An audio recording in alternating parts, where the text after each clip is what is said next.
জীবনের প্রতিটি মোড়ে কিছু দায়িত্ব আমাদের অজান্তেই কাঁধে এসে পড়ে, কিন্তু সেই দায়িত্ব যখন ভালোবাসা, ত্যাগ আর বাস্তবতার কঠিন পরীক্ষার সঙ্গে মিশে যায়, তখন গল্পটা আর সাধারণ থাকে না। নীলুফা এক সাধারণ মেয়ে, যার চোখে ছিল হাজারো স্বপ্ন, কিন্তু হঠাৎ করেই ভাগ্য তাকে দাঁড় করায় এমন এক বাস্তবতার সামনে, যেখানে নিজের ইচ্ছার চেয়ে বড় হয়ে ওঠে পরিবারের দায়িত্ব। সে কি পারবে নিজের স্বপ্নকে বিসর্জন দিয়ে সবকিছু সামলাতে, নাকি এই দায়িত্বই তাকে নতুন করে বাঁচতে শেখাবে? জানতে হলে শুনতেই হবে নীলুফার দায়িত্ব, একটি হৃদয় ছোঁয়া গল্প, যা আপনাকে ভাবাবে, কাঁদাবে আর হয়তো নিজের জীবনকেও নতুন করে দেখতে শেখাবে। গল্পটি ভালো লাগলে অবশ্যই লাইক, কমেন্ট ও শেয়ার করে পাশে থাকবেন। আমি আমার বোনের জন্য সন্তান জন্ম দিতে রাজি হয়েছিলাম, কিন্তু প্রসবের মাত্র কয়েকদিন পরেই শিশুটিকে আমার দরজার সামনে ফেলে রেখে গেল। আমার বোন মিতু আর আমি সবসময় অবিচ্ছেদ্য ছিলাম। সে আর তার স্বামী রাহুল বছরের পর বছর ব্যর্থ চিকিৎসা আর হারানো সন্তানের বেদনাদায়ক চক্রে ঘুরছিল। একদিন সে আমার কাছে এমন একটি আবেদন নিয়ে এলো, যা সব কিছু বদলে দিল। তুই কি আমার সারোগেট হতে রাজি হবি? এক মুহূর্তও দ্বিধা না করে আমি রাজি হয়ে গেলাম। নিজে 2 সন্তানের মা হওয়ায় আমি জানতাম সে কোন গভীর ভালোবাসার খোঁজ করছে। যদি তোকে এই উপহার দিতে পারি, অবশ্যই দেব, আমি কথা দিয়েছিলাম। গর্ভাবস্থাটা যেন স্বপ্নের মতো ছিল। প্রতিটি আল্ট্রাসাউন্ডে সেই ছোট্ট ছন্দময় হৃৎস্পন্দন শুনে মিতুর মুখ কিভাবে আনন্দে ভরে উঠত তা আমি দেখতাম। যখন অবশেষে নীলুফা নামের একটি সুন্দর মেয়ে শিশুর জন্ম দিলাম, আমরা দুজনেই স্বস্তির কান্নায় ভেসে গেলাম। মিতু আর রাহুল হাসপাতাল থেকে বের হয়ে গেল দীর্ঘ প্রতীক্ষার অলৌকিক মুহূর্তের সেই অনাবিল সুখ নিয়ে। তারপর শুরু হলো নীরবতা। তারা আমার মেসেজের জবাব দেওয়া বন্ধ করে দিল, আমার ফোন কল উপেক্ষা করতে লাগলো। যখন আমাকে হাসপাতাল থেকে ছাড়া দিয়ে বাড়ি পাঠানো হলো, মনে হলো মিতু যেন শূন্যে মিলিয়ে গেছে। নিজেকে বোঝানোর চেষ্টা করলাম, হয়তো তারা নতুন বাবা মা হওয়ার ক্লান্তিতে অভিভূত। কিন্তু 5টা দিন কোনো খবর না পেয়ে উদ্বেগ পরিণত হলো ঠান্ডা কুড়ে কুড়ে খাওয়া আতঙ্কে। 6ষ্ঠ দিনের সকালে আমি সোয়েটার পরছিলাম, মনে মনে ঠিক করেছিলাম তাদের বাড়িতে গিয়ে জবাব চাইব। হঠাৎ বাইরের দরজায় প্রচণ্ড একটা ধাক্কার শব্দ পুরো বাড়ি কাঁপিয়ে দিল। দরজা টেনে খুললাম আর আমার বুক যেন থমকে গেল। সেখানে বারান্দার ঠান্ডা কংক্রিটের ওপর একটি প্লাস্টিকের বেবি ক্যারিয়ার রাখা। ভেতরে হাসপাতালের সেই চেনা ডোরাকাটা কম্বলে মোড়ানো শুয়ে আছে নীলুফা। হ্যান্ডেলে আটকানো একটি ছেঁড়া কাগজে মিতুর পরিচিত হাতের লেখায় লেখা, আমরা কখনো এরকম একটি বাচ্চা চাইনি, ও তোর দায়িত্ব। মাথাটা ঘুরে গেল। আমি পাগলের মতো মিতুর নম্বরে ডায়াল করলাম। সে ধরল, কিন্তু গলায় তীক্ষ্ণ বিষ। এখনও ফোন করছিস কেন? তুই নীলুফার সত্যিটা জানতি আর আমাদের কাছ থেকে লুকিয়ে গেছিস। ও এখন তোর বোঝা। আমার গলা থেকে কান্না মাখা ফিসফিসানি বেরোলো। কি? তুই কি বলছিস? ফোনের ওপাশে মিতুর কণ্ঠটা যেন পুরোপুরি বদলে গেছে। সেই চেনা মায়া নেই, নেই কোনো কোমলতা, বরং একটা অচেনা ঠান্ডা রাগ আর ঘৃণা মিশে আছে। আমি দরজার সামনে দাঁড়িয়েছিলাম, হাতে কাঁপতে থাকা ফোন। পায়ের কাছে শুয়ে থাকা নীলুফা হালকা শব্দ করে কেঁদে উঠছিল। তার কান্নাটা যেন আমার বুকের ভেতর ছুরির মতো বিঁধছিল। আমি কাঁপা গলায় আবার বললাম, কি বলছিস তুই মিতু? আমি কি লুকিয়েছি? ওপাশে কিছুক্ষণ চুপ থেকে সে বলল, অভিনয় করিস না, তুই সব জানতিস। রিপোর্টে কি লেখা ছিল তুই জানতিস? আমার মাথার ভেতর যেন ঝড় বয়ে গেল। কোন রিপোর্ট? আমি কিছুই বুঝতে পারছিলাম না। গর্ভাবস্থার সব পরীক্ষা তো নিয়মিতই করানো হয়েছিল। মিতু নিজেই তো সব রিপোর্ট দেখত। আমি তো শুধু তার কথা শুনেই নিশ্চিন্ত থাকতাম। আমি বললাম, কোন রিপোর্ট? আমি তো কিছুই জানি না। তুই কি বলতে চাইছিস, পরিষ্কার করে বল। মিতু এবার প্রায় চিৎকার করে উঠল। ডাক্তার বলেছিল বাচ্চার সমস্যা আছে, জন্মগত সমস্যা। তুই সেটা জানতিস, তারপরও আমাদের কাছে কিছু বলিসনি। আমার হাত থেকে প্রায় ফোনটা পড়ে যাচ্ছিল। আমি দেয়ালে ভর দিয়ে দাঁড়ালাম। মাথার ভেতর শুধু একটা কথাই ঘুরছিল, জন্মগত সমস্যা। আমি ধীরে ধীরে বললাম, না মিতু, আমি কিছুই জানি না। ডাক্তার তো আমাকে কিছু বলেনি, তুই তো সব দেখতিস। ওপাশে আবার নীরবতা। তারপর সে খুব ঠান্ডা স্বরে বলল, মিথ্যে বলিস না। শেষের দিকে যে স্ক্যানটা হয়েছিল তুই একাই গিয়েছিলি, তখনই তোকে সব বলা হয়েছিল। আমি চোখ বন্ধ করে মনে করার চেষ্টা করলাম। হ্যাঁ, শেষের দিকে একবার আমি একাই গিয়েছিলাম, কারণ মিতু আর রাহুল বাইরে ছিল। কিন্তু সেই দিন ডাক্তার শুধু বলেছিলেন বাচ্চা একটু ছোট, কিন্তু চিন্তার কিছু নেই। আর কিছুই তো বলেননি। আমি বললাম, ডাক্তার আমাকে শুধু বলেছিল বাচ্চা একটু ছোট, আর কিচ্ছু না, আমি শপথ করে বলছি। মিতু যেন আমার কথা শুনতেই চায় না। সে বলল, আমরা আর এই নিয়ে কথা বলতে চাই না, বাচ্চাটাকে তুই রাখ, যা করার তুই কর। লাইনটা কেটে গেল। আমি কিছুক্ষণ স্থির হয়ে দাঁড়িয়ে রইলাম। চারপাশে যেন সব কিছু থেমে গেছে, শুধু নীলুফার কান্না ধীরে ধীরে জোরে হতে লাগলো। আমি নিচে বসে তাকে কোলে তুলে নিলাম। তার ছোট্ট মুখটা লাল হয়ে গেছে, চোখ বন্ধ করে সে কাঁদছে। আমি তাকে বুকের কাছে জড়িয়ে ধরলাম। অদ্ভুত একটা অনুভূতি বুকের ভেতর ছড়িয়ে পড়ল।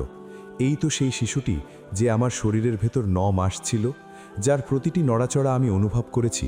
কিন্তু সে তো আমার না হওয়ার কথা ছিল। আমি নিজেকে বোঝাতে চাইলাম, এটা শুধু একটা ভুল বোঝাবুঝি, নিশ্চয়ই কোনো ভুল হয়েছে রিপোর্টে বা কথাবার্তায়। মিতু এমন করতে পারে না, সে আমার বোন। আমি নীলুফাকে নিয়ে ভেতরে ঢুকলাম। দরজা বন্ধ করে তাকে বিছানায় শুইয়ে দিলাম। তার ছোট্ট হাত দুটো নাড়ছে, যেন কিছু খুঁজছে। আমার মনে পড়ল, হাসপাতালে নার্স বলেছিল যদি বাচ্চা কাঁদে তাহলে হয়তো সে ক্ষুধার্ত। আমি তাড়াতাড়ি দুধ গরম করতে গেলাম। হাত কাঁপছিল, এতটাই যে বোতলটা ঠিকমতো ধরতেও পারছিলাম না। দুধ খাওয়ানোর সময় নীলুফা ধীরে ধীরে শান্ত হয়ে এলো। তার চোখ দুটো আধ খোলা, যেন আমাকে দেখার চেষ্টা করছে। আমি তার দিকে তাকিয়ে থাকলাম। এই শিশুটার জন্য আমি এত কিছু করেছি, শুধু আমার বোনের মুখে হাসি দেখার জন্য। তাহলে এখন সে কেন বলছে আমি কিছু লুকিয়েছি? আমার মাথায় হঠাৎ একটা চিন্তা এলো, যদি সত্যিই কোনো সমস্যা থাকে তাহলে সেটা কি? আমি সিদ্ধান্ত নিলাম, যাই হোক আমাকে সত্যিটা জানতে হবে। সেই দিনই আমি হাসপাতালের ফাইলগুলো খুঁজতে শুরু করলাম।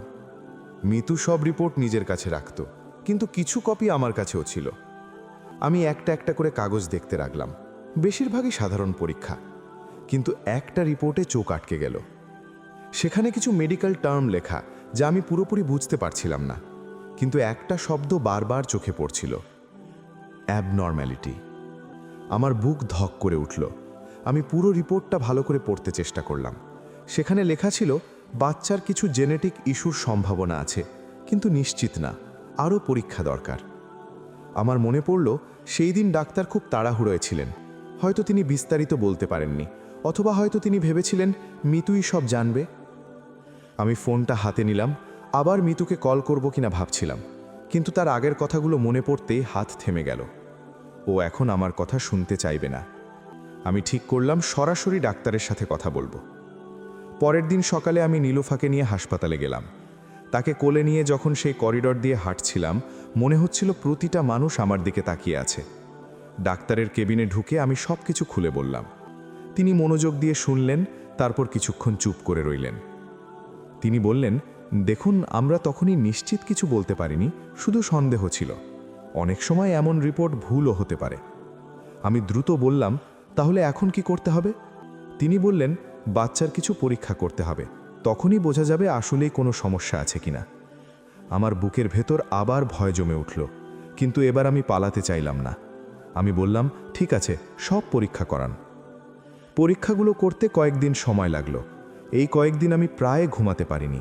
নীলুফার দিকে তাকালেই মনে হতো যদি সত্যিই কিছু হয়। কিন্তু সেই সাথে একটা অদ্ভুত টানও অনুভব করছিলাম। সে যখন আমার আঙুল ধরে থাকত, যখন আমার কোলেই ঘুমিয়ে পড়ত, তখন মনে হতো সে আমারই অংশ। রিপোর্টের দিন এসে গেল। আমি ডাক্তারের সামনে বসেছিলাম, নীলুফা আমার কোলে ঘুমাচ্ছিল।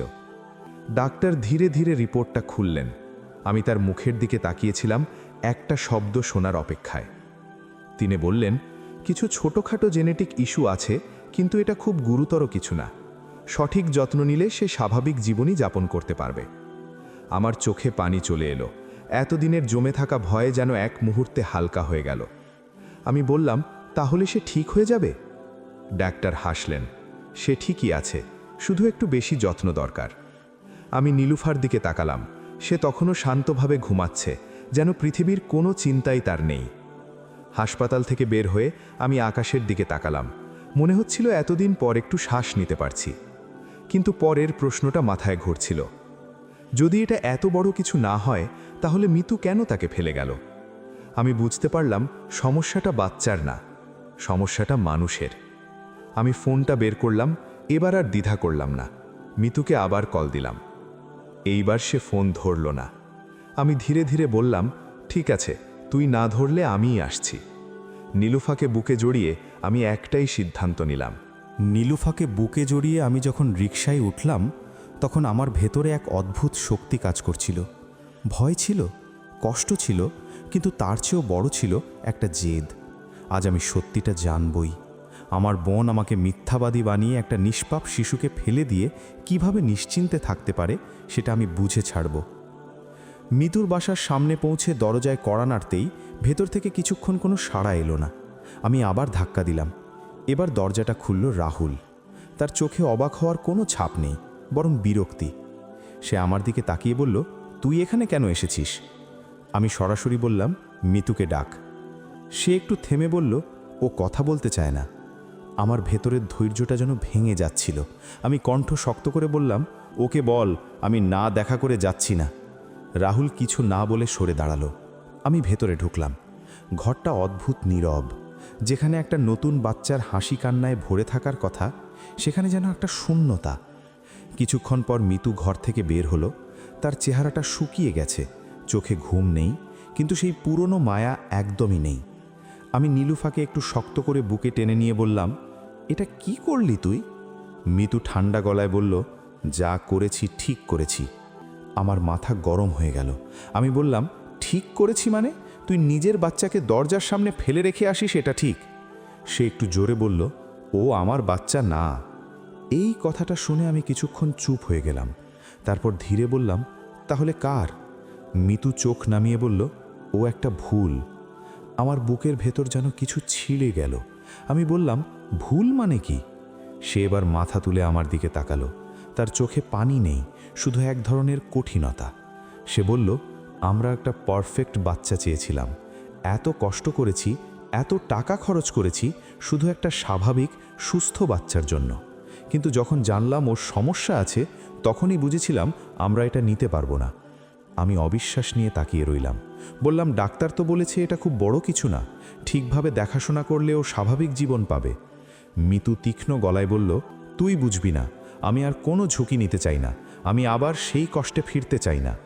আমি বুঝতে পারছিলাম এটা শুধু ভয় না, এর ভেতরে একটা স্বার্থপরতা আছে, একটা সামাজিক চাপ আছে, আর আছে নিখুঁত জীবনের পেছনে ছোটা।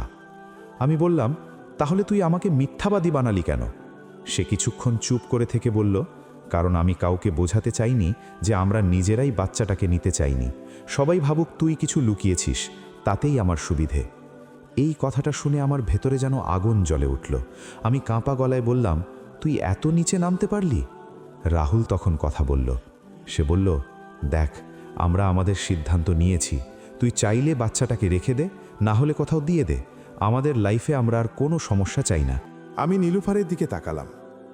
সে তখন শান্ত হয়ে আমার বুকে মাথা রেখে আছে, যেন সব কিছু বুঝেও কিছু বলছে না। আমি ধীরে বললাম, সমস্যা ও না, সমস্যা তোরা। মিতু বিরক্ত হয়ে বলল, নাটক করিস না, তুই তো শুধু সারোগেট ছিলি, তোর কাজ শেষ। আমি এবার আর নিজেকে আটকাতে পারলাম না।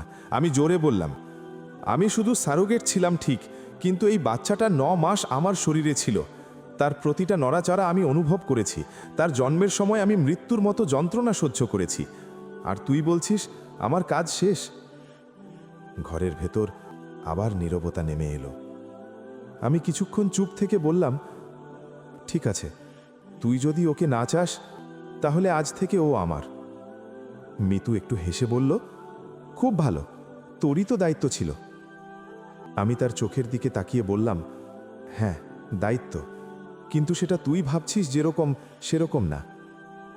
আমি আর এক মুহূর্ত সেখানে থাকলাম না, ঘুরে বেরিয়ে এলাম। বাইরে এসে মনে হলো বুকের ভেতর জমে থাকা কিছু একটা ভেঙে গেছে, কিন্তু তার জায়গায় নতুন কিছু জন্ম নিচ্ছে। বাড়িতে ফিরে আমি নীলুফারকে বিছানায় শুইয়ে দিলাম। সে আমার আঙ্গুল ধরে হাসার চেষ্টা করছিল।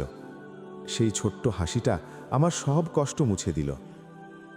আমি বুঝলাম, এই শিশুটাকে কেউ না চাইলে আমি চাই। এটা কোনো বাধ্যবাধকতা না, এটা একটা সিদ্ধান্ত। পরের কয়েকদিন আমি নিজের জীবনটা নতুন করে সাজাতে শুরু করলাম। 2টো বাচ্চার সাথে এখন আরেকটা নতুন প্রাণ। কাজটা সহজ না, কিন্তু অসম্ভব না। আমি নীলুফারের জন্য নতুন কাপড় কিনলাম, ডাক্তার দেখালাম, তার জন্য একটা আলাদা জায়গা তৈরি করলাম। আমার বড় 2 সন্তানও তাকে ধীরে ধীরে আপন করে নিতে শুরু করল। রাতে যখন সবাই ঘুমিয়ে পড়ত, আমি নীলুফারের পাশে বসে থাকতাম। তার শ্বাস নেওয়ার শব্দ শুনতাম।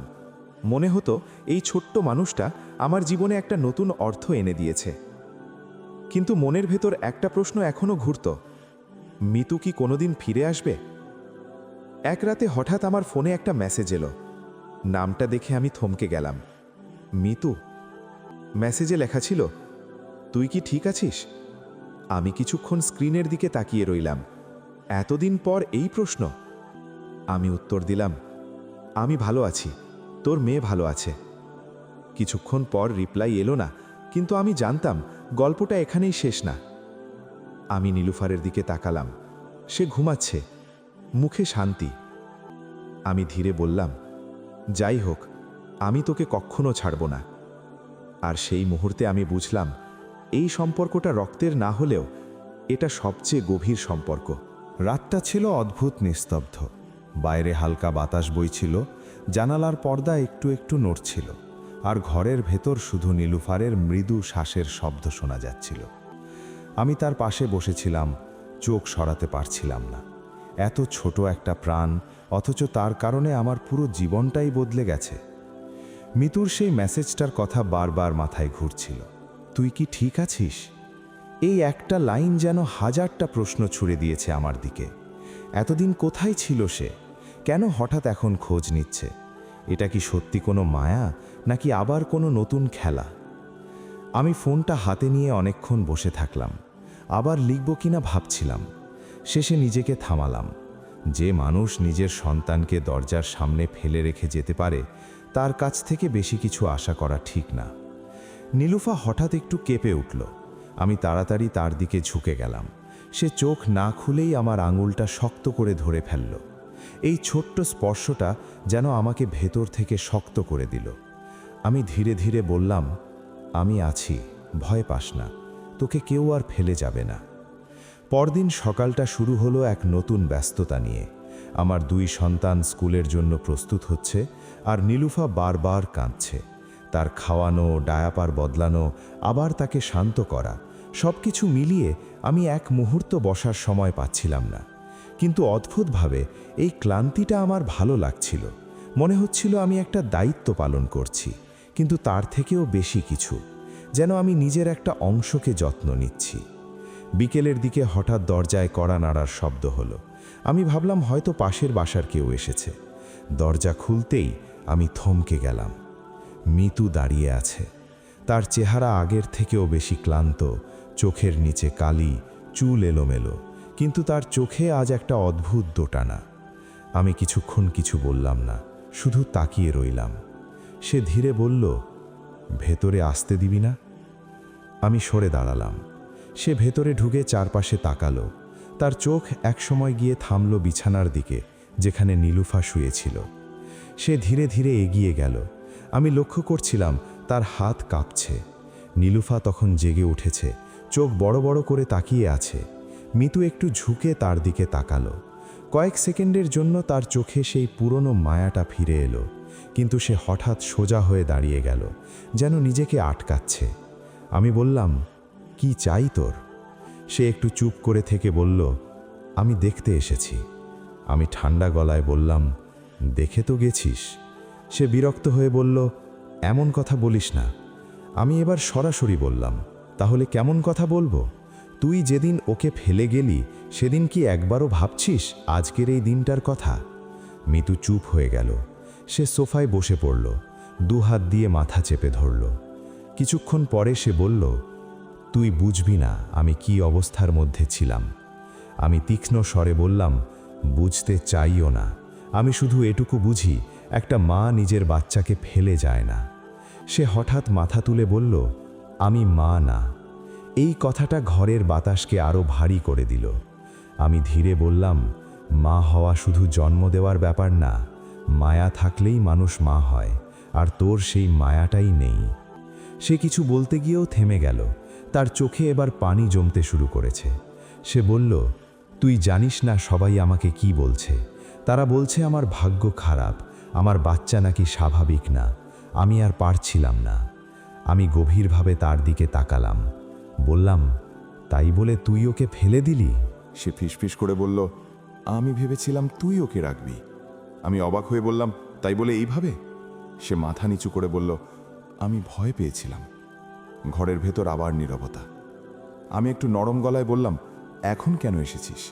সে কিছুক্ষণ চুপ থেকে বলল, আমি জানি না, হয়তো দেখতে, হয়তো বুঝতে আমি ঠিক করেছি নাকি ভুল। আমি বললাম, তুই নিজেই জানিস। সে ধীরে বলল, তুই কি আমাকে ক্ষমা করতে পারবি? এই প্রশ্নটা আমাকে থামিয়ে দিল। আমি অনেকক্ষণ কিছু বললাম না। তারপর বললাম, ক্ষমা করা এত সহজ না। তুই শুধু আমাকে না, একটা নিষ্পাপ শিশুকে ফেলে দিয়েছিস। সে চোখ মুছতে মুছতে বলল, আমি কি ওকে একটু কোলে নিতে পারি? আমি দ্বিধায় পড়ে গেলাম, কিন্তু শেষে নীলুফারের দিকে তাকিয়ে তাকে তুলে মিতুর দিকে বাড়িয়ে দিলাম। মিতু তাকে কোলে নিল। প্রথমে একটু অস্বস্তি লাগছিল, কিন্তু ধীরে ধীরে সে তাকে আঁকড়ে ধরল। তার চোখ দিয়ে পানি গড়িয়ে পড়ছে। নীলুফা আশ্চর্যভাবে চুপ করে আছে, যেন সেই স্পর্শটা চিনে ফেলেছে। মিতু ফিসফিস করে বলল, এত ছোট, এত নির্ভরশীল। আমি চুপ করে তাকিয়ে রইলাম। কিছুক্ষণ পর সে নীলুফাকে আবার আমার হাতে ফিরিয়ে দিল, যেন সে বুঝে গেছে এই জায়গাটা আর তার না। সে ধীরে উঠে দাঁড়ালো। দরজার দিকে যেতে যেতে সে বলল, তুই ভালো রাখিস ওকে। আমি বললাম, এটা বলার দরকার নেই। সে থেমে আবার বলল, যদি কোনোদিন আমি ফিরে আসতে চাই। আমি তাকে থামিয়ে বললাম, তখন দেখা যাবে। সে আর কিছু না বলে বেরিয়ে গেল। দরজা বন্ধ করার পর আমি অনেকক্ষণ স্থির হয়ে দাঁড়িয়ে রইলাম। আজকের এই দেখা যেন সবকিছু আরও জটিল করে দিল। মিতু কি সত্যিই বদলাতে চাইছে, নাকি এটা সাময়িক দুর্বলতা? আমি নীলুফাকে বুকে জড়িয়ে ধরলাম। সে আবার আমার আঙুল ধরে ফেলল। আমি মনে মনে একটা সিদ্ধান্ত নিলাম, যাই হোক, এইবার আমি কাউকে আর আমার জীবন নষ্ট করতে দেব না। নীলুফা এখন আমার দায়িত্ব না, শুধু আমার পরিচয়। আর কেউ যদি আবার তাকে ছিনিয়ে নিতে আসে, আমি আর আগের মতো চুপ থাকব না। মিতু চলে যাওয়ার পর ঘরটা আবার আগের মতো নিস্তব্ধ হয়ে গেল। কিন্তু এই নীরবতা আগের মতো ছিল না। এর ভেতরে একটা অদ্ভুত টান ছিল, যেন কিছু একটা বদলে যাচ্ছে, ধীরে ধীরে, চোখে না পড়লেও ভেতরে ভেতরে। আমি দরজার পাশে দাঁড়িয়ে কিছুক্ষণ স্থির হয়ে রইলাম। মনে হচ্ছিল এইমাত্র যা হলো সেটা কি সত্যি, নাকি আমি কোনো স্বপ্ন দেখলাম। যে মানুষটা নিজের সন্তানকে ফেলে রেখে গিয়েছিল, সে আজ এসে তাকে কোলে নিয়ে কেঁদে গেল। আমি ধীরে ধীরে ঘুরে নীলুফারের দিকে তাকালাম। সে তখন আমার বুকে মাথা রেখে ঘুমিয়ে পড়েছে। তার ছোট্ট নিঃশ্বাস, তার শরীরের উষ্ণতা, সব কিছু যেন আমাকে বাস্তবে ফিরিয়ে আনলো। আমি নিজেকে বললাম, না, আমি দুর্বল হব না। যাই হোক, আমি এখন শুধু নীলুফার কথা ভাবব। দিনগুলো আবার আগের মতো চলতে শুরু করলো, কিন্তু একটা পার্থক্য ছিল। আমি এখন আগের চেয়ে অনেক বেশি সচেতন। দরজার শব্দ হলেই আমার বুক ধক করে উঠত। ফোন বেজে উঠলেই মনে হতো হয়তো আবার মিতু, কিন্তু সে আর কোনো যোগাযোগ করল না। 1 সপ্তাহ কেটে গেল। এই 1 সপ্তাহে নীলুফা যেন আরও বেশি আমার হয়ে উঠেছে। তার কান্না আমি এখন সহজেই বুঝতে পারি। কখন সে ক্ষুধার্ত, কখন সে শুধু কোলে থাকতে চায়, সব যেন নিজের থেকেই বুঝে যায়। আমার বড় 2 সন্তানও নীলুফাকে ভালোবেসে ফেলেছে। তারা তাকে নিয়ে খেলতে চায়, তাকে গল্প শোনায়, এমনকি তার পাশে বসে পড়াশোনাও করে। একদিন রাতে আমার ছেলে হঠাৎ আমাকে জিজ্ঞেস করল, মা, নীলুফা কি আমাদের বোন? আমি কিছুক্ষণ চুপ করে থাকলাম। এই প্রশ্নটা আমি এড়াতে পারবো না জানতাম। আমি তার মাথায় হাত রেখে বললাম, হ্যাঁ, ও তোমাদের বোন। সে আবার জিজ্ঞেস করল, তাহলে ও আগে কোথায় ছিল? আমার গলা একটু ভারী হয়ে এলো। আমি ধীরে বললাম, ও আমাদের কাছে আসতে একটু দেরি করেছে। সে হাসল, যেন এই উত্তরই তার জন্য যথেষ্ট। কিন্তু আমার ভেতরে একটা ঢেউ উঠল। সত্যিটা কতটা জটিল, আর আমরা তাকে কত সহজ করে বলি। সেই রাতেই আমি একটা সিদ্ধান্ত নিলাম। আমি নীলুফাকে শুধু বড় করব না, আমি তাকে সত্যিটাও জানাবো, কিন্তু ঠিক সময়। পরদিন সকালে হঠাৎ আমার ফোনে একটা অচেনা নম্বর থেকে কল এলো। আমি কিছুটা দ্বিধা নিয়ে রিসিভ করলাম। ওপাশ থেকে একটা শান্ত গলা ভেসে এলো, আপনি কি নীলুফার অভিভাবক? আমার বুক ধক করে উঠল। আমি বললাম, হ্যাঁ, আমি তার দেখাশোনা করছি। আপনি কে? সে বলল, আমি হাসপাতাল থেকে বলছি, কিছু রিপোর্ট নিয়ে আপনার সাথে কথা বলা দরকার। আমার হাত ঠান্ডা হয়ে গেল। আমি বললাম, কেমন রিপোর্ট? সে বলল, আপনি কি আজ আসতে পারবেন? আমি আর দেরি করলাম না। নীলুফাকে নিয়ে আবার হাসপাতালে গেলাম। ডাক্তারের কেবিনে ঢুকতেই তিনি আমাকে বসতে বললেন। তার মুখে আগের মতো স্বাভাবিক ভাব নেই। আমি বুঝতে পারছিলাম কিছু একটা আছে। তিনি ধীরে বললেন, আমরা আগের রিপোর্টগুলো আবার রিভিউ করেছি। আমার বুক কেঁপে উঠল। আমি বললাম, তারপর? তিনি বললেন, কিছু বিষয় আমাদের নজরে এসেছে যেগুলো আগে পরিষ্কার ছিল না। আমি শক্ত হয়ে বসে রইলাম। মনে হচ্ছিল আবার যেন সব কিছু ভেঙে পড়বে। তিনি বললেন, নীলুফার যে জেনেটিক ইস্যুর কথা বলা হয়েছিল সেটা পুরোপুরি নিশ্চিত না, কিন্তু একটা বড় প্রশ্ন আছে। আমি প্রায় ফিস করে বললাম, কি প্রশ্ন? ডাক্তার একটু থেমে বললেন, বাচ্চার কিছু বৈশিষ্ট্য দেখে আমাদের মনে হচ্ছে তার জেনেটিক লাইনটা পুরোপুরি ম্যাচ করছে না। আমি কিছুই বুঝতে পারছিলাম না। বললাম, আপনি কি বলতে চাইছেন? তিনি সরাসরি বললেন, সহজ করে বললে এই বাচ্চাটা যাদের হওয়ার কথা ছিল তাদের সাথে পুরোপুরি জেনেটিক মিল নেই। আমার মাথা ঘুরে গেল। আমি বললাম, মানে? তিনি বললেন, আমরা সন্দেহ করছি হয়তো কোনো মেডিকেল মিক্স আপ হয়েছে। আমার হাত থেকে প্রায় নীলুফা পড়ে যাচ্ছিল। আমি তাকে আরও শক্ত করে জড়িয়ে ধরলাম। আমি কাঁপা গলায় বললাম, আপনি কি বলতে চাইছেন এই বাচ্চা মিতুর না? ডাক্তার ধীরে বললেন, সেটার সম্ভাবনা আছে। ঘরের ভেতর যেন সব কিছু থেমে গেল। আমার মনে হচ্ছিল আমি একটা গভীর অন্ধকার গর্তে পড়ে যাচ্ছি। আমি বললাম, তাহলে সে কার? ডাক্তার বললেন, সেটা জানতে হলে আরও কিছু পরীক্ষা করতে হবে। আমি আর কিছু বলতে পারছিলাম না। হাসপাতাল থেকে বের হয়ে আমি বেঞ্চে বসে পড়লাম। মাথার ভেতর শুধু একটা কথাই ঘুরছে, যদি নীলুফা মিতুর না হয় তাহলে সে কার? আর যদি সে কারই না হয় তাহলে? আমি নিচে তাকালাম। নীলুফা আমার কোলে শান্তভাবে ঘুমাচ্ছে। এই মুহূর্তে হঠাৎ করে সবকিছু খুব পরিষ্কার হয়ে গেল। সে কার এটা এখন গুরুত্বপূর্ণ না, সে এখন আমার। কিন্তু পরের মুহূর্তেই আর একটা ভয় এসে ঢুকল। যদি তার আসল পরিবার তাকে খুঁজে পায়, যদি কেউ এসে বলে এই বাচ্চা তাদের, আমি কি তখন তাকে ধরে রাখতে পারবো? আমার বুক শক্ত হয়ে গেল। আমি মনে মনে বললাম, না, আমি কাউকে তাকে নিয়ে যেতে দেব না। কিন্তু সত্যি কি এত সহজ? সেই রাতে আমি ঘুমাতে পারলাম না। একের পর এক চিন্তা মাথায় আসছিল। মিতু কি এই কারণেই তাকে ফেলে দিয়েছে? সে কি কিছু জেনে গিয়েছিল, নাকি সে শুধু নিজের স্বার্থে সবকিছু এড়িয়ে গেছে? পরদিন সকালে আমি একটা সিদ্ধান্ত নিলাম। আমি মিতুর সাথে আবার কথা বলবো, কারণ এখন এই গল্পটা শুধু আবেগের না, এটা একটা সত্যের গল্প। আর সেই সত্যিটা যতই কঠিন হোক, আমাকে জানতেই হবে। আমি ফোনটা হাতে নিলাম, ডায়াল করলাম। লাইনটা বাজতে লাগলো। একবার, দুবার, তিনবার, তারপর কলটা রিসিভ হলো। কিন্তু ওপাশ থেকে যে গলাটা ভেসে এলো, সেটা মিতুর না। ফোনটা কানে নিয়ে আমি কিছুক্ষণ নিঃশ্বাস বন্ধ করে দাঁড়িয়ে রইলাম। ওপাশ থেকে যে গলাটা ভেসে এলো সেটা মিতুর না, একেবারেই অচেনা একজন নারীর কণ্ঠ। সে শান্ত গলায় বলল, হ্যালো, আপনি কে? আমার গলা শুকিয়ে গেল। আমি ধীরে বললাম, আমি মিতুর বোন বলছি। মিতু কোথায়? ওপাশে কয়েক সেকেন্ড নীরবতা। তারপর সে বলল, আপনি একটু দেরি করে ফেলেছেন। আমার বুক ধক করে উঠল। আমি প্রায় চিৎকার করে বললাম, কি হয়েছে ওর? সে বলল, আমি পাশের ফ্ল্যাটের রেশমা বলছি। গতরাতে মিতু আর রাহুল হঠাৎ করে বাসা ছেড়ে চলে গেছে। আমার মাথা ঘুরে গেল। আমি দেয়ালে ভর দিয়ে দাঁড়ালাম। আমি কাঁপা গলায় বললাম, কোথায় গেছে? সে বলল, সেটা কেউ জানে না, খুব তাড়াহুড়ো করে বের হয়েছে, কিছু জিনিসপত্রও রেখে গেছে। আমার মনে হচ্ছিল মাটি সরে যাচ্ছে পায়ের নিচ থেকে। আমি বললাম, আপনি কি নিশ্চিত? সে বলল, হ্যাঁ, আমরা নিচেরাই অবাক হয়ে গেছি। কলটা কেটে যাওয়ার পর আমি কিছুক্ষণ ফোনটা হাতে নিয়ে বসে রইলাম। সব কিছু যেন আরও জটিল হয়ে যাচ্ছে। একদিকে হাসপাতালের রিপোর্ট, অন্যদিকে মিতুদের হঠাৎ উধাও হয়ে যাওয়া। এটা কি কাকতালীয়, নাকি তারা কিছু জেনে পালিয়েছে? আমি আর দেরি করলাম না। নীলুফাকে নিয়ে আবার মিতুদের বাসায় গেলাম। দরজাটা বন্ধ, কিন্তু তালা দেওয়া না।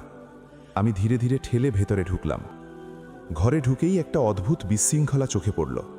আলমারি খোলা, কিছু কাপড় মেঝেতে পড়ে আছে, টেবিলের ওপর ছড়ানো কাগজপত্র।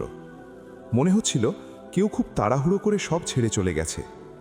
আমি ধীরে ধীরে ভেতরে হাঁটতে লাগলাম। বুকের ভেতর একটা অজানা ভয় কাজ করছে। হঠাৎ আমার চোখ পড়ল টেবিলের ওপর একটা ফাইলের দিকে। আমি এগিয়ে গিয়ে সেটা হাতে নিলাম। ফাইলটা খুলতেই আমার চোখ বিস্মারিত হয়ে গেল। ভেতরে হাসপাতালের রিপোর্ট, প্রেসক্রিপশন আর কিছু কাগজ। আমি এক একটা করে দেখতে লাগলাম। হঠাৎ একটা রিপোর্টে চোখ আটকে গেল। সেখানে স্পষ্ট করে লেখা ডিএনএ টেস্ট রেকমেন্ডেড। আমার বুক ধক করে উঠল। মানে তারা আগেই জানতো? আমি দ্রুত আরেকটা কাগজ বের করলাম। সেখানে কিছু হাতে লেখা নোট, মিতুর হাতের লেখা। আমি পড়তে শুরু করলাম। সে লিখেছে, যদি বাচ্চাটা আমাদের না হয় তাহলে আমরা কি করব? সমাজকে কি বলবো? সবাই জানলে কি হবে? আমার হাত কাঁপতে লাগলো। মানে তারা সত্যিটা আগেই সন্দেহ করছিল। তাহলে তারা আমাকে কেন দোষ দিল? কেন সব আমার ঘাড়ে চাপিয়ে দিল? আমার মাথার ভেতর রাগ আর কষ্ট একসাথে ঘুরতে লাগলো। আমি ফাইলটা বন্ধ করে বসে পড়লাম। নীলুফা তখন আমার কোলে নড়াচড়া করছিল।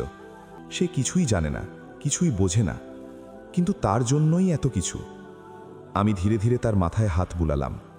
হঠাৎ আমার চোখে পড়ল একটা ছোট্ট খাম, টেবিলের কোণায় রাখা। আমি সেটা তুলে নিলাম। খামের উপর লেখা, যদি কেউ এটা পায়। আমার বুক কেঁপে উঠল। আমি ধীরে ধীরে খামটা খুললাম। ভেতর একটা চিঠি। আমি পড়তে শুরু করলাম। লেখা ছিল, আমরা জানি না আমরা ঠিক করছি নাকি ভুল, কিন্তু আমরা এই পরিস্থিতি সামলাতে পারছি না। যদি এই বাচ্চাটা সত্যি আমাদের না হয়, তাহলে আমরা তাকে নিজের বলে মেনে নিতে পারবো না। আর যদি সে অসুস্থ হয়, তাহলে আমরা সেই দায়িত্ব নিতে ভয় পাচ্ছি। আমরা দুর্বল, আমরা স্বীকার করছি, কিন্তু এই জীবন আমরা চাই না।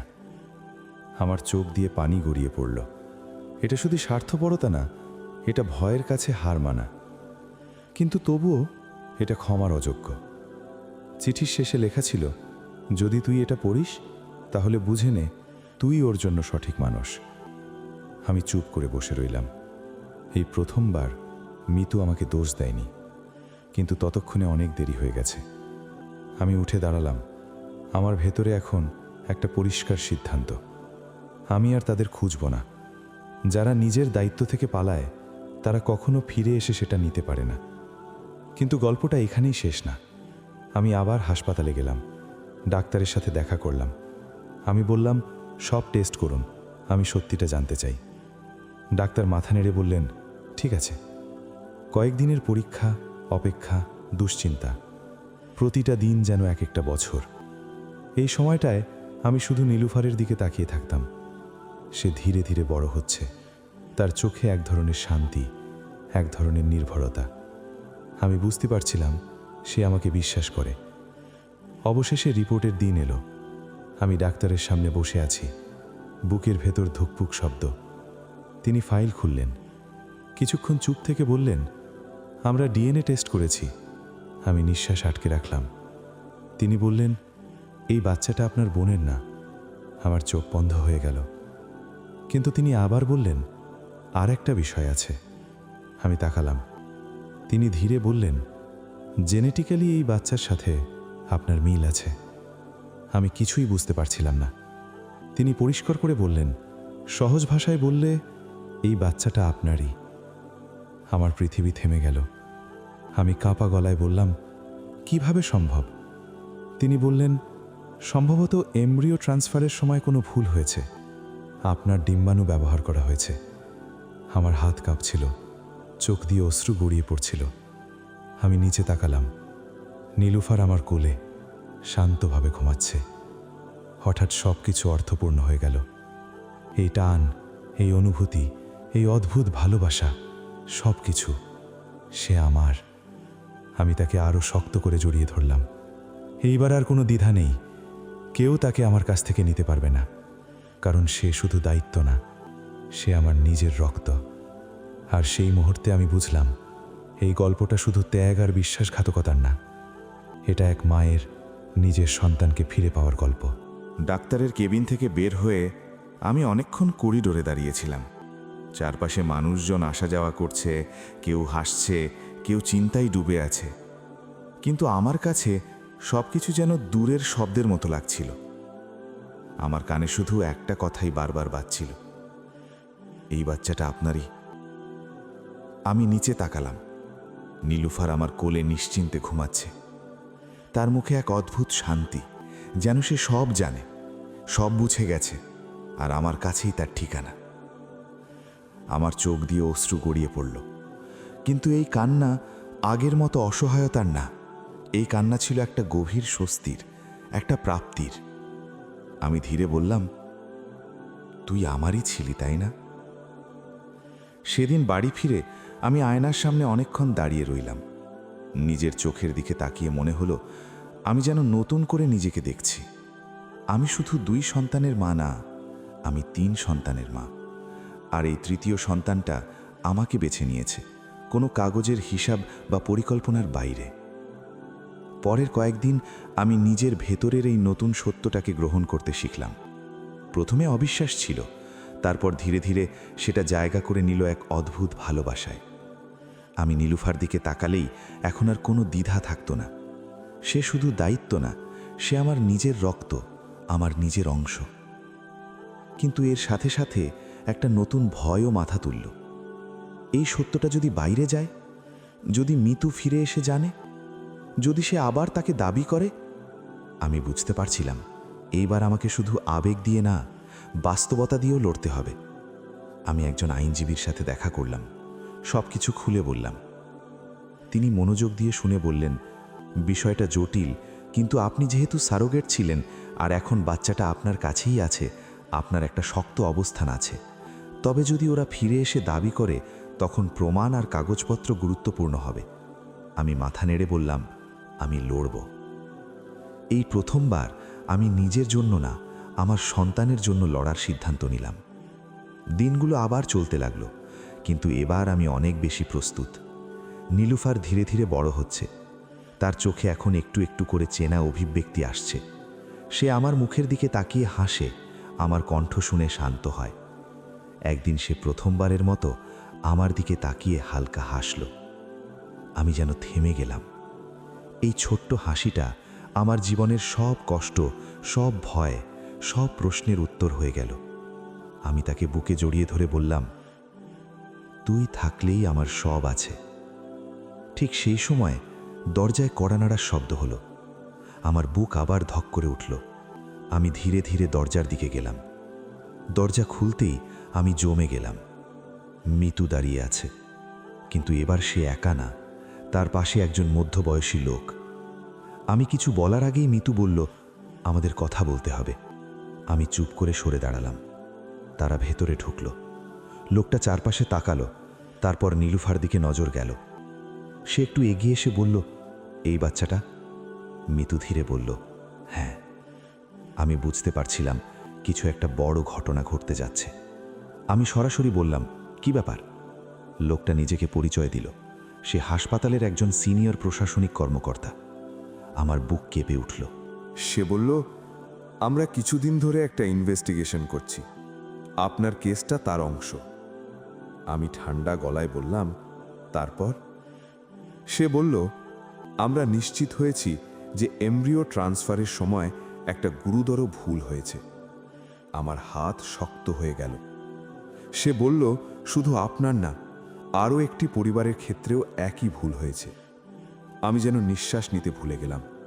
সে ধীরে বলল, অন্য সেই পরিবার তাদের বাচ্চাকে খুঁজছে। এই কথাটা শুনে আমার পুরো শরীর ঠান্ডা হয়ে গেল।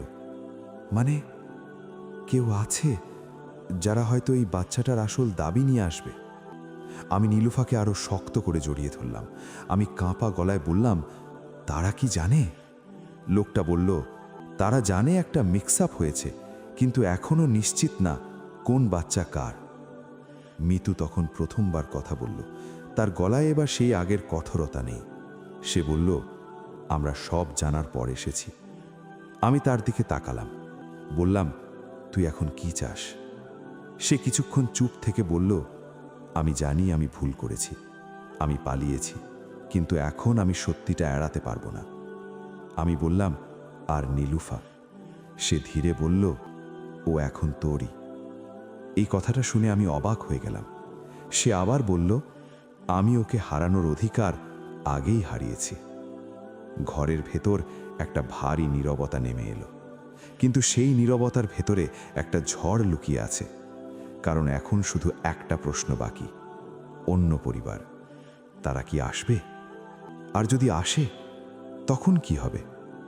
আমি নীলুফার দিকে তাকালাম। সে আমার বুকে মাথা রেখে আছে, নিশ্চিন্তে। আমি মনে মনে বললাম, যাই হোক, আমি তোকে ছাড়ব না। এইবার লড়াই শুধু আমার না, এইবার লড়াই একজন মায়ের। সেই রাতটা আমি এক মুহূর্তও ঘুমাতে পারিনি। নীলুফাকে বুকে জড়িয়ে বসেছিলাম। তার ছোট্ট হাতটা আমার আঙুল আঁকড়ে ধরেছিল, যেন সে বুঝতে পারছে সামনে কিছু একটা ঘটতে যাচ্ছে। আমার মাথায় বারবার ঘুরছিল একটা কথাই, অন্য পরিবার। কারা তারা? কেমন তারা? তারা কি সত্যিই এসে আমার কাছ থেকে নীলুফাকে নিয়ে যাবে? আমি চোখ বন্ধ করে একটা জিনিসই অনুভব করছিলাম, ভয়। কিন্তু সেই ভয়কে ছাপিয়ে একটা জেদও ছিল, আমি লড়ব। পরদিন সকালে হাসপাতাল থেকে ফোন এলো। তারা আমাকে বিকেলে আসতে বলল অন্য পরিবারও আসবে। আমার হাত ঠান্ডা হয়ে গেল। সময়টা যেন খুব দ্রুত এগিয়ে আসছে। আমি নীলুফাকে সুন্দর করে কাপড়ে জড়িয়ে নিলাম। তার মাথায় হাত বুলিয়ে বললাম, যাই হোক, আমি তোকে ছেড়ে দেব না। হাসপাতালে পৌঁছে মনে হলো প্রতিটা পদক্ষেপ ভারী হয়ে যাচ্ছে। ডাক্তারের কেবিনে ঢুকতেই দেখলাম মিতু আর রাহুল আগেই বসে আছে। তাদের মুখে টান টান উদ্বেগ। আর তাদের সামনে বসে আছে এক দম্পতি। মহিলা প্রায় কাঁদছেন, আর পুরুষটি তার হাত শক্ত করে ধরে আছে। আমি ঢুকতেই তাদের চোখ আমার দিকে উঠল, তারপর সরাসরি নীলুফার দিকে। মহিলার চোখ হঠাৎ বড় হয়ে গেল।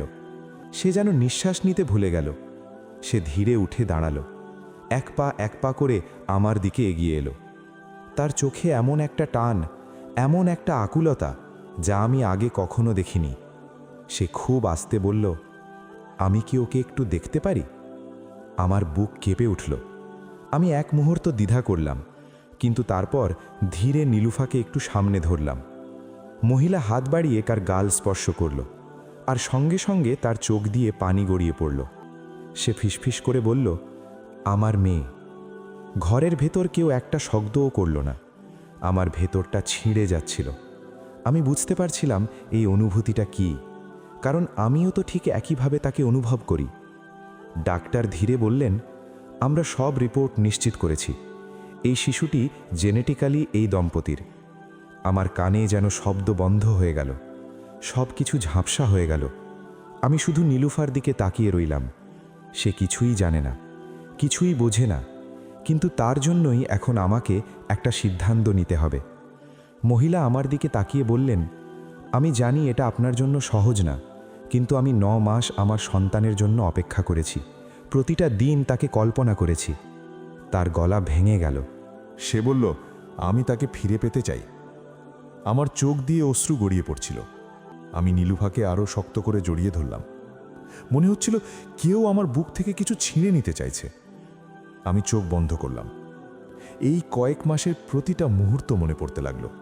তার প্রথম কান্না, তার ছোট্ট হাত ধরা, তার প্রথম হাসি, সব কিছু। আমি বুঝলাম, মা হওয়া শুধু রক্তের না, মা হওয়া মানে অনুভব। আমি চোখ খুললাম, ধীরে ধীরে নীলুফার দিকে তাকালাম, তারপর সেই মহিলার দিকে। আমি খুব শান্ত গলায় বললাম, একটা কথা বলবো? সবাই আমার দিকে তাকালো। আমি বললাম, মা হওয়া শুধু জন্ম দেওয়া না, মা হওয়া মানে তাকে ভালোবাসা, তাকে নিজের সব কিছু দিয়ে আগলে রাখা।